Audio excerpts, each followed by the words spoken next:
Ouverture à Vienne des négociations sur le programme nucléaire iranien.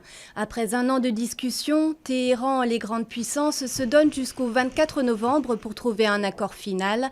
Accusé de vouloir se doter de la bombe atomique, l'Iran veut la levée des sanctions internationales qui étouffent son économie.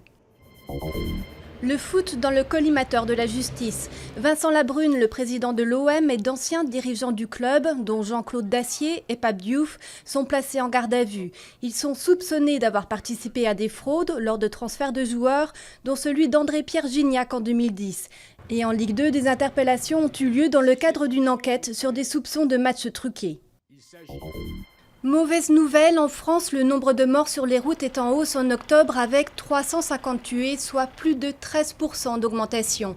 Les piétons et les cyclistes sont les plus touchés, avec une hausse de plus de 6% du nombre de morts sur un an.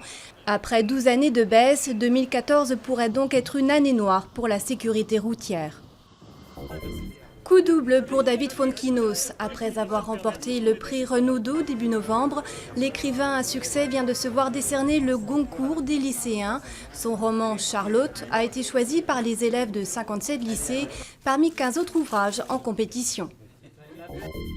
Girafes et zèbres sur fond de gratte-ciel, le parc de Nairobi est une réserve étonnante à l'orée de la capitale kenyane.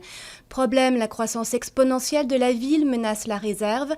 Les défenseurs de l'environnement bataillent contre un projet de rocade et de chemin de fer qui pourrait traverser le sanctuaire. Déjà, les gnous et les guépards ont commencé à déserter le parc.